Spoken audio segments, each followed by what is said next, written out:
back to the Berg podcast. We're going to talk about a topic that is near and dear to our hearts this afternoon. We're talking about snow. So today we've got myself, Bryan. We've got Ford. Hey, how's it going? And we've got Dan. Hey, everybody. So let's get started here. Let's unpack snow a little bit. I know we're coming into we're getting close to what we typically describe as snow season. So it's a good time to talk about it, timely. But let's just talk about why snow. Ford, you've been doing snow a long time. Yes, snow. Most people have a love-hate relationship with it. There's really no lukewarm people with snow. It's either people, you joke about it, they like to go to the beach or they like to go to the mountains type thing. It's the same type of thing with snow. Snow, I was 14 or 15. I was the shovel boy in a guy's truck, and he went around and plowed, and I shoveled the sidewalks. We bought our first piece of equipment. The year of that escapes me now, but the guy that sold it to us, he actually had a contract for a little apartment building in Reading, and he turned it over because he was leaving the business, and that was like our first actual contract. And over the years, we've changed and gone to specific things, but snow does a lot of things for us as a company. It gives us an opportunity to provide hours in the winter times when people could be laid off if the weather was bad, but we can still help put money into people's pockets. It allows us to use the equipment that we have to still bring in revenue to keep the lights on over the winter time. And it provides a great time for different employees from different parts of the company to work together and camaraderie. Or you might not see this person because he's on a different crew, but when we all get together on one job for a snow site, you'll get to meet people, 10 or 15 people you might not see the whole rest of the year, but that's a couple months that you can spend time together and get to socialize a little bit. So that's why we still, as what we're doing now, we still think it's a valuable piece for us. Yeah, I mean, snow's been a big part of who Berg Construction is for us, for as long as I've known, and I think really since the beginning. In fact, Dan, you actually are at Berg in part because of snow, right? Yeah, no question. Yeah, that's how Ford and I met. We were at a site, actually a site we still do work at. I was responsible for those sites, and Ford came in. I still remember they came in, and we didn't write it down. I wasn't going to talk about this, but so Rob Grafe. Some of you guys may know Rob Grafe. If you haven't been here long, you probably have never met Rob. So Rob had like a landscape construction sort of business, did a lot of snow worked for Liberty, did a lot of other things. And so we get this, I get hired to run this contract to maintain these sites.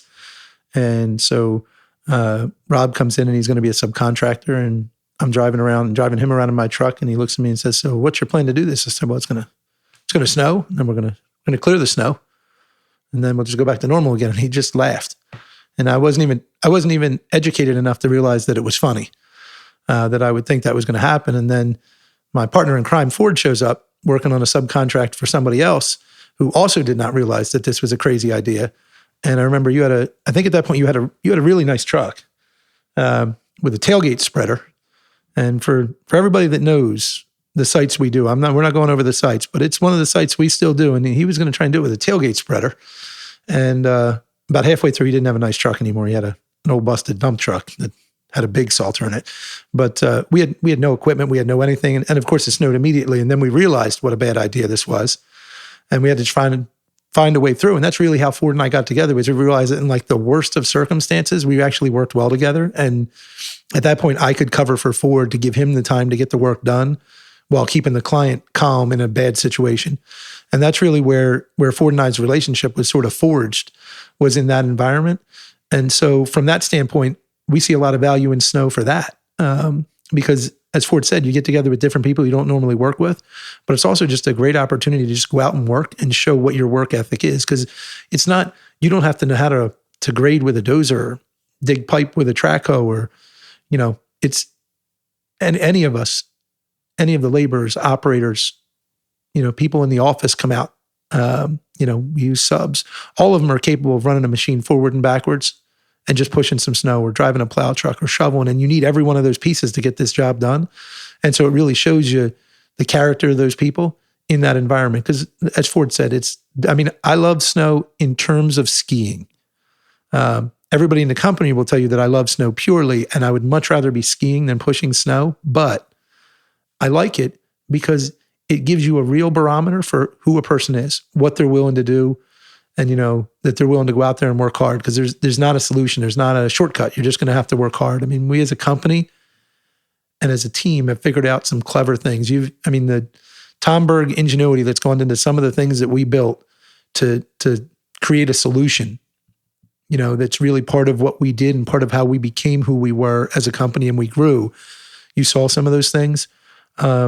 Just the other day, I was sitting in a meeting and they talked about a few things. They talked about number one was the time that they saw 2 truckloads of pushers show up in the middle of December in a snowstorm because we realized we were short, and Ford was like, let's just buy more equipment. And then they talked about another funny story that I'm not really going to go into, but we'll say that someone drew a pictogram on a windshield, and they brought up that how funny that was. And it's been 8 years since that happened. And that was something that happened in 5 minutes. The person that did it's not part of the company anymore, just because he moved on to other things, still sort of in the industry, but we're still friends with him. But the people that were there know who I'm talking about. And they were like, that was one of the funniest things we ever saw. And it was just because you were working and we were comfortable with each other. And that's what you really see. You sort of develop like these teams at each of the sites, and these guys know to trust each other and work together. And it really becomes an interesting environment. Ford sometimes says it's like an employee boot camp. They're like, we all have to go and figure out who we are and what it's like to be together. So let's unpack some of those things. You're talking about a bunch of different stuff, right? So how snow, who snow, why snow, all of that. Let's talk about how we do snow for just a minute, because we don't do snow in the way a lot of people think snow removal happens, right? Yeah. So people come to me, and we honestly turn down more snow than anybody else does. People come to me regularly, and I'll say to them, it's a running joke with Ford and I won't do anything that starts with the letter H. I don't want an HOA. I don't want homeowners. I don't want hotels. No hotels. I don't want stores. No housing tracts. I don't want any of that. We want a very specific thing. We look for, I always say, 0 tolerance, ideally gated, 24-hour facilities. We want our employees to be able to arrive before it starts snowing when it's safe and be able to work, provide them a safe work environment, and we go home.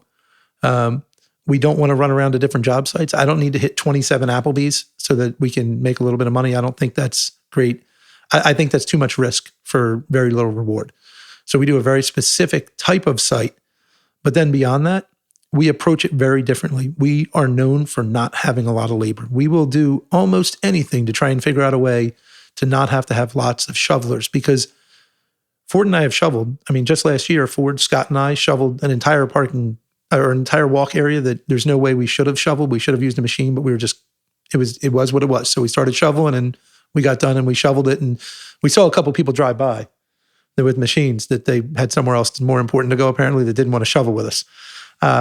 But we want to find a way to do it where we can use the skill sets of our very skilled operators and put them in a little bit of a different piece of machine, and sometimes really big machines. I mean, the metal pluses come to mind. Originally, it was the Arctics when we were articulated with the, able to move them.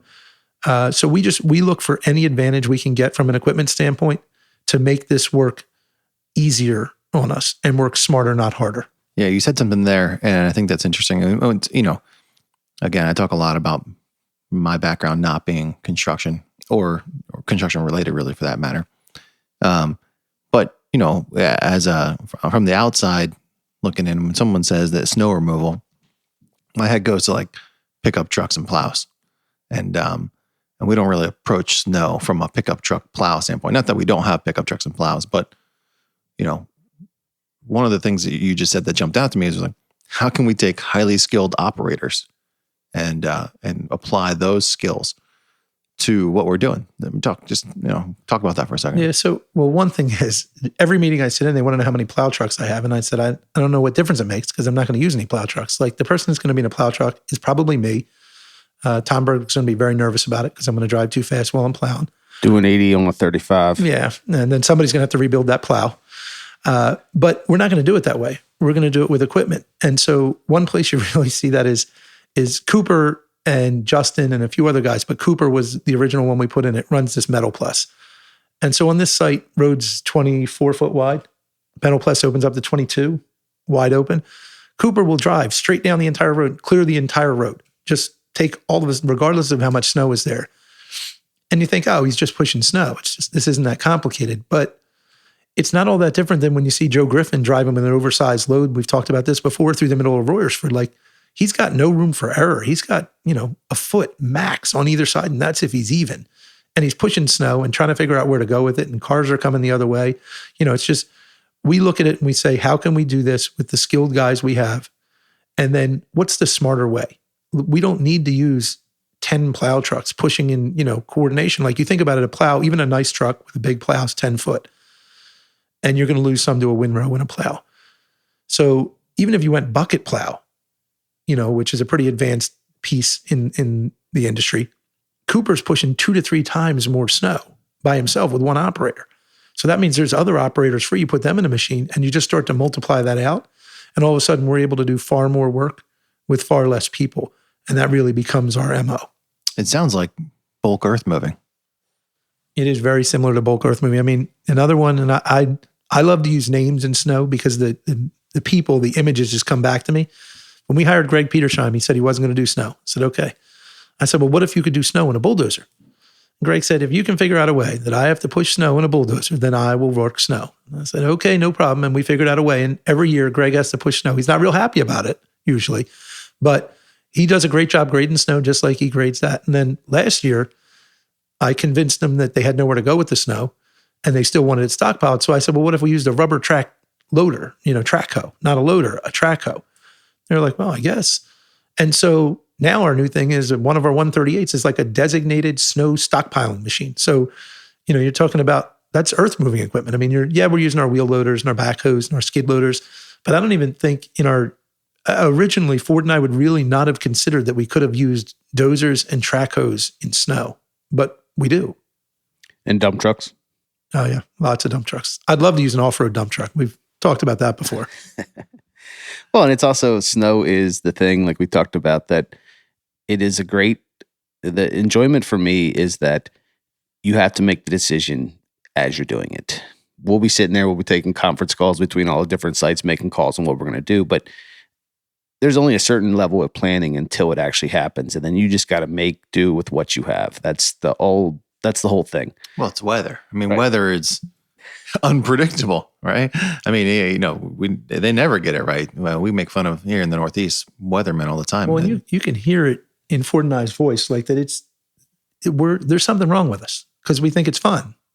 In that moment, it is. That's the part we like about it, is that they throw this tremendous challenge at you and you got to figure out a way to do it.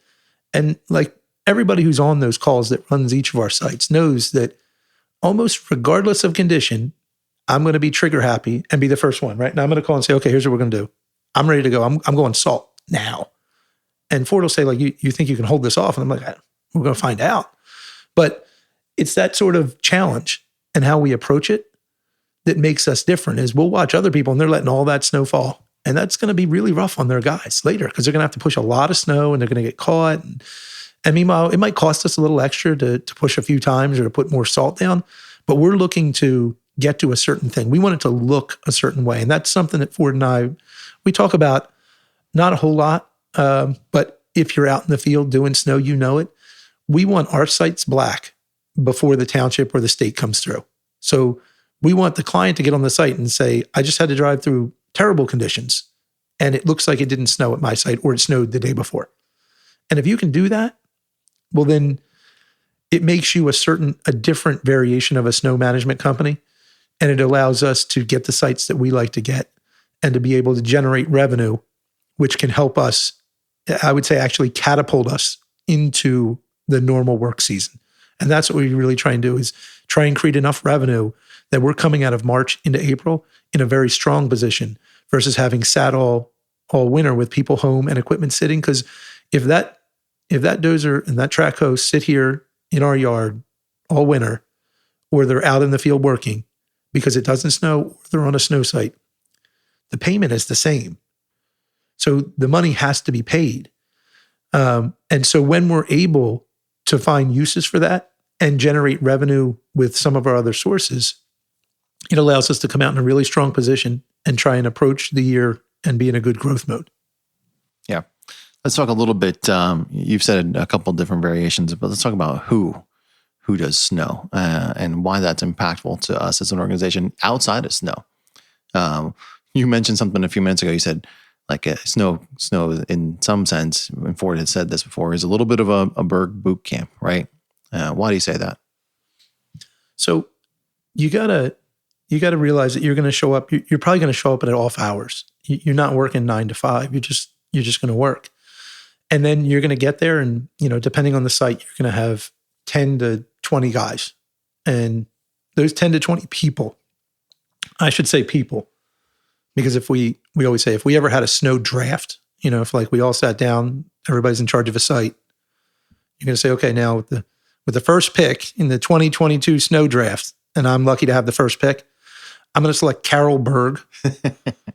There's no question. I mean, Carol's unbelievable. And, but the people that go out there, you show up and you say, okay, we don't exactly know what the work is. We don't exactly know the timing of it. And we don't exactly know when it's going to end. What we know is it's 7:00 at night. Excuse me. It is supposed to start snowing. And this place opens up at 5 a.m. tomorrow morning. So at 5 a.m. tomorrow morning, it has to look just like it does right now. So that's what makes it like a boot camp, is you really have nothing. So at that point, you come up with the best plan you can. Then you wait for it to snow. Then it snows. And then you try and address that issue and get to a resolution. And you adjust it 32 times during the storm. But I think it's also the fact that it allows people seat time that might not get seat time because they haven't got experience yet in the dirt side.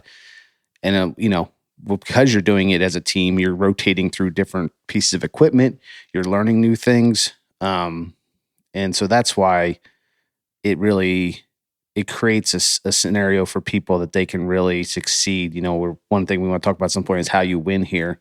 And snow is an important piece of that because that allows you to get more seat time in a piece of equipment that you might not get to use on a daily basis. It allows you to network, if you want to use that quotation word, with other people in the company. You get to see everybody's out there. There's not really anybody in the company that you won't see at some point on snow. It's just a great communication tool between everybody, because there's going to be a different point you're going to see someone you might not get to see on a daily basis. You said something there, guys getting seat time. Maybe they haven't gotten a lot of seat time, or maybe they're using a different machine than they normally use. How does that work? Is it because of the environment? Is it because of the need? Is it because the space or the circumstances allow for it? Tell me a little bit about that. Well, one thing is that with snow, we control our site more than any job site we've ever been on in dirt. We have full, authority over that site while we're on that site. Now, during the day when people are there, but we're sometimes there in off hours. We have big parking lots. Someone can go out there and try something, and they're not going to sink into they're not going to fall off the side of a hill. It's going to be a parking lot. It allows for training in a safe environment because there's a big space. They can try things out. They aren't having to keep grade because they're going to just be riding along the existing macadam or sidewalk or whatever that might be. And so that's a great piece there. The other thing is that, snow goes on for a season, and sometimes people get called away for other things, and all of a sudden that opens up an opportunity for a new piece of equipment to someone to learn on. The other thing with, like, say, a backhoe or a wheel loader is that if you were trying to load a dump truck, that takes a little bit of a challenge. But when you're setting a pusher on the ground and pushing snow with it, that's a nice, less challenging way to learn the operating mechanics of a piece of equipment. It is, but there's like one step further, right? Is we have a limited number of people, and we have this work that has to be done. So if you happen to be in a 908 is a bad example, but let's say you're in one of the loaders, 624 or something, 930, even though that's normally Cooper, and you're pushing, and now it's time to load out that snow. It's pretty natural to just say, okay, we'll drop that pusher, put a box on there, and start loading. And we're not operationally held to the same standards. You know what I mean? Like, quite honestly, like we would never load a triaxle with a wheel loader. We'd use a track hoe. So we don't really have the same expectation. We just need to effectively keep going, moving forward. And so your expectation of what a production rate is in snow is vastly different, because the most important thing is that you keep going, that you get to the finish line. So it allows for people who might not be as skilled to operate. Then the other piece is, as I said, we will do almost anything to not have to shovel. So if you have something like a Ventrax, which is a very small machine, you're in the machine, and yes, that is not a dozer, it's not a wheel loader, but you are pushing snow, and mentally you're trying to figure out how to address moving that snow. Like that's one of the things that I think Ford and I specifically are both pretty good at in plow trucks, is we can figure out how to move snow across the parking lot. It would be better to do it with a wheel loader, but if we're caught, we can do it because we're just visualizing how to move the snow. So you can see that with a young, inexperienced operator who can do that in a small machine on a sidewalk, in a skid loader, in a 908, and they just are able to grow through that progression. And then if they can take that skill and translate it, they at least now have the understanding of how to move material. And then they just have to translate that into the dirt world. One of the other things that has come up here a couple of times, you've said it, you're like, we don't always know when the work ends, or Ford, you've said it, we got to adjust the plan 32 times during the storm. And I think in some ways that sort of speaks to our culture a little bit, right? I mean, maybe you guys want to talk about that for a second. So we're putting people in places where maybe they haven't been before. We're asking them to deal with a bunch of distractions. We're asking them to maybe interpret scenarios, and we might be asking them to do it for longer than they expected, or in different conditions than they expected. What's the impact of that on our culture, and how does it help us, sort of define who we are? Well, I'll get into, they say people tell the truth when they're drunk or they're angry. You see the true character of a person. Whether that's true or not, it's a different story, but this is the same type of scenario. Sometimes it's a stressful situation. You have 5 a.m. coming that they need to be open, and it's 3 a.m. and the snow starts again. And just seeing people's character through this is a very telling scenario for a lot of these factors. And so that's one of the things that you can definitely see as you do this. Yeah, I think the other thing, to your point, sort of in our culture, right, is I still stand by it, that it was something Ford said a long time ago, that we liked the farmer mentality when we were dealing with snow. Sort of that the work is done when it's done mentality. And I think that sort of is pervasive in our culture. It's underlying. It's not really, we don't really talk about it, but we like people who get things done, who are committed, who, and it goes back to, if you want to go to one of the core values, it goes back to like act like an owner. You know what I mean? That snow goes back to like servant leadership. Like, in other words, you're going to go out there and you're just going to do what it takes to get that done and to work together as a team safely the best you can. And that's where snow is like you can use all these weird analogies, but it's like a pressure cooker that you take all our core values, and you're going to need all of those in order to successfully navigate that snow season and come out of it as best you can. You know what I mean? Because that's the one other thing I want to make sure I hit on, is that everybody that has to do it for Berg understands, like, by March or April, Ford and I have had it just as much as everybody else has. You know what I mean? We're like, oh God, can we just get to the point where we can go back and push some dirt around again, and it's 70 degrees and sunny? Is the grass growing yet? We're happy then. Right. And we all feel that way, but we may not vocalize it the same way. So that's where it speaks to our culture. It's not that we want to keep doing it. It's that it needs to be done. And from my perspective, I see the benefit to the company, in the greater good of the company, to continue to do it. But quite honestly, I do think over the next few years, we have to, I have to take a hard look at how we do it, and we may need to manipulate the how a little bit to be a little more accommodating, because it's hard work out there. We ask guys to work hard, and we appreciate that they do, because it benefits all of us when we succeed. Well, there's no business like snow business, right? I think that's a great place to wrap it up. Thanks again for joining us, and we'll see you on another podcast.